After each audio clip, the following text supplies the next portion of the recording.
El Señor quiso crear el hombre, crearlo a su imagen y semejanza de Él. Así nos creó. ¡Guau! ¡Qué bonito! Ni un pájaro ni un árbol creó a su imagen y semejanza. Creó solo al humano, a su imagen y semejanza. ¿Te das cuenta el valor que posees? ¡Qué bueno! Y luego nos damos cuenta, entonces, allí está nuestro origen.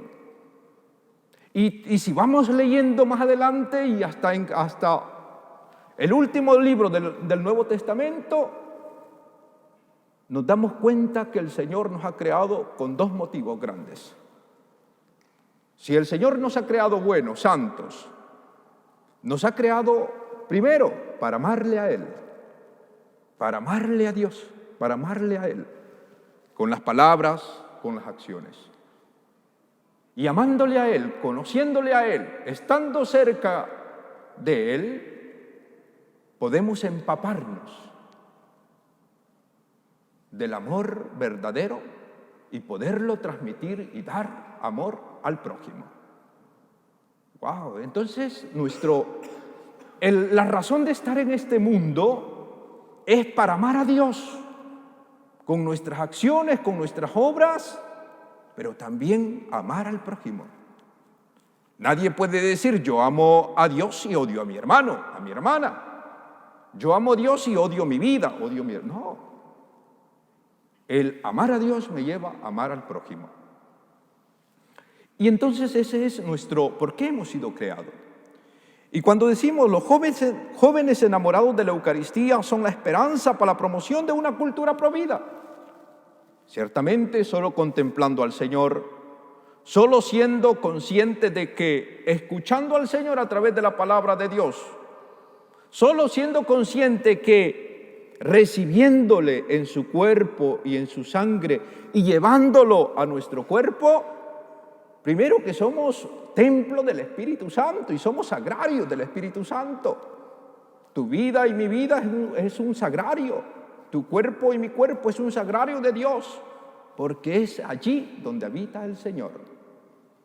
Entonces, el joven, la persona que más tiempo dedica para contemplar al Señor en la Santa Eucaristía, a través de la palabra de Dios, el que más tiempo le dedica al Señor, más se conoce.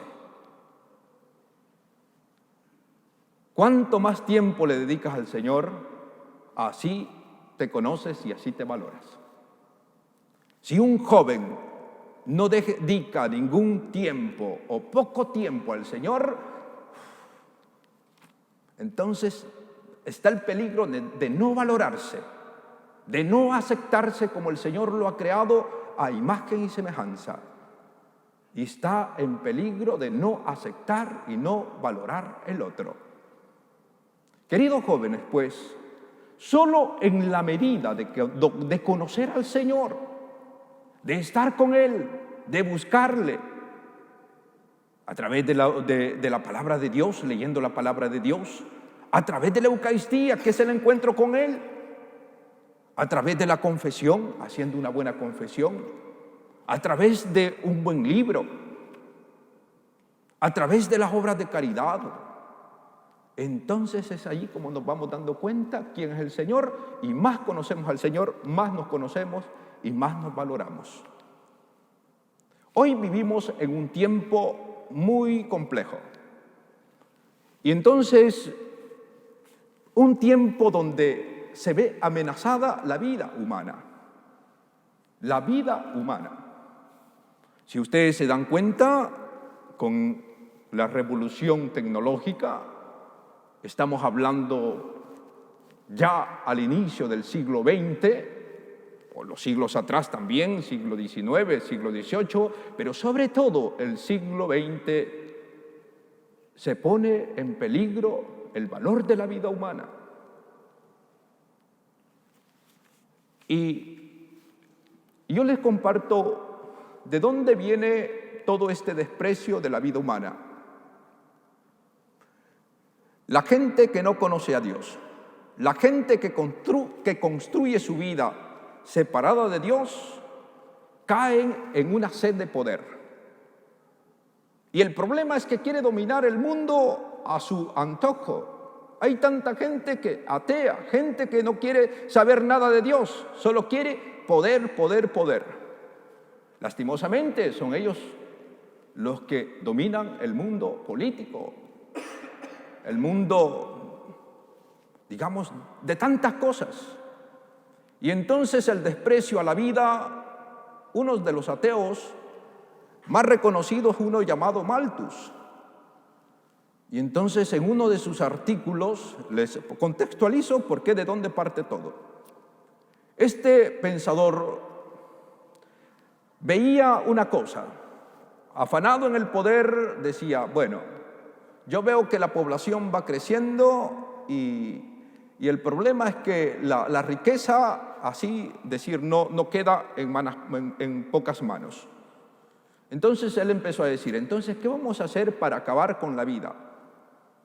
Y entonces él empezó en su artículo decía, la vida la vamos a destruir de esta manera.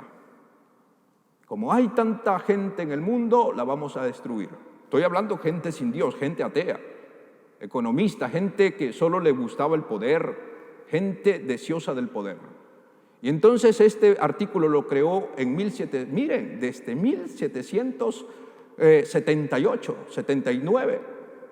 Y entonces él dice, bueno, que los jóvenes hay que promover los vicios, el alcohol, el tabaco, la droga, para que los jóvenes consuman y mueran jóvenes. Un joven que cae en el alcohol muere rápido. Un joven que cae en el tabaco, en la droga, muere. Y por eso ese afán, ¿no? Y una idea que después lo comparten tantos políticos de varios países.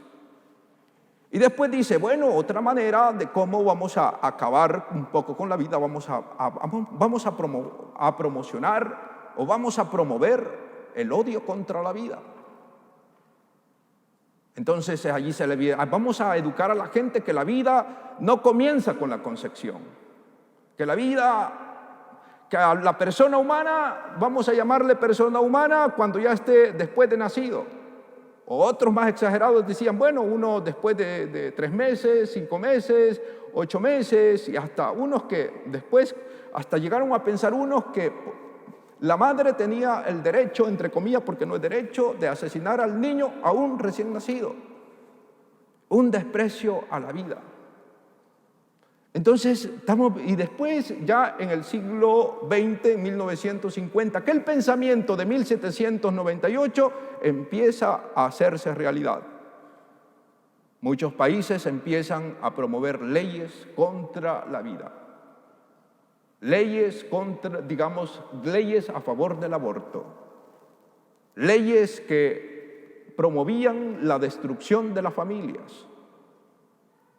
Y entonces se empieza a crear lo que el Papa Juan Pablo II llamó la cultura de la muerte. Entonces, queridos jóvenes, pero eso no es la verdad. Eso lo ha promovido, lo continúa promoviendo gente sin Dios. Gente que se ha creído como Dios, continúa creyéndose como Dios, pero no quiere encontrarse con el Señor. En cambio, la gente que sí conoce al Señor, está caminando con el Señor, conoce la verdad.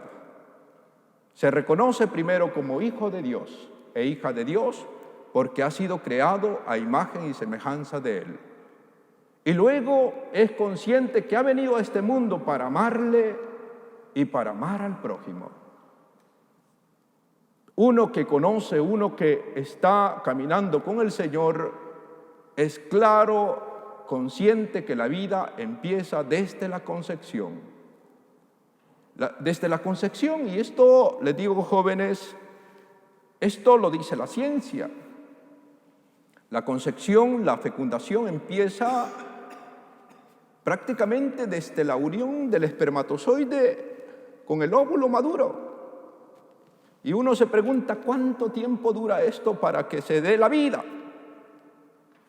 24 a 26 horas. Entonces, en ese momento, cuando se da la fecundación, empieza la vida.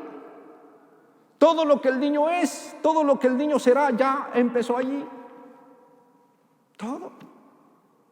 Alto, chiquito, ojos azules, negros, cafés, pelo amarillo, pelo rojo, sí hay pelo rojo, pelo negro, todas sus características desde la concepción. Y esto lo dice la ciencia. Estoy hablando de la bibliografía más actual, de los biólogos, de los últimos resultados del 2004. Por tanto, si las ideologías quieren meternos ideas contrarias, las ideologías están en contra de la vida y contra la verdad. Entonces nosotros debemos de valorar la vida, querer la vida, promoverla. La vida empieza desde la fecundación. Y uno se preguntará, jóvenes, ¿cuál es el lugar más adecuado? O digamos, ¿cuál es el lugar propio donde tiene que venir una vida humana? ¿Cuál es el lugar donde tiene que nacer un niño? Y ese es un gran reto para nosotros los jóvenes que estamos con el Señor. Y el Señor ha creado el sacramento del matrimonio. Porque solo en el sacramento del matrimonio un niño viene aceptado, acogido. ¡Wow! ¡Qué bonito! Porque es fruto del amor del uno con el otro. Cuando alguien se casa, cuando alguien consagran su vida al Señor y quieren vivir todos juntos, un matrimonio santo, cuando viene una noticia de un bebé, es una alegría, es un gran regocijo. ¡Qué precioso! El lugar donde tiene que nacer una nueva vida, el lugar donde surge una nueva vida es el matrimonio, porque es el lugar donde viene acogido, aceptado, abrazado. ¡Qué precioso! Y por eso, hermanos jóvenes, esa es la verdad. Esa es la verdad que debemos de saber sobre la vida. Primero, que la vida comienza desde la fecundación. Y la vida tiene que nacer dentro de una institución sagrada, que es el matrimonio. Para eso nos lleva a entender que la sexualidad también es sagrada. Y tiene que ser ejercida en un contexto como el Señor lo ha creado, que es en el matrimonio. Queridos jóvenes, vivimos en una cultura también donde, como pensadores como Marcuse, por ejemplo, Freud,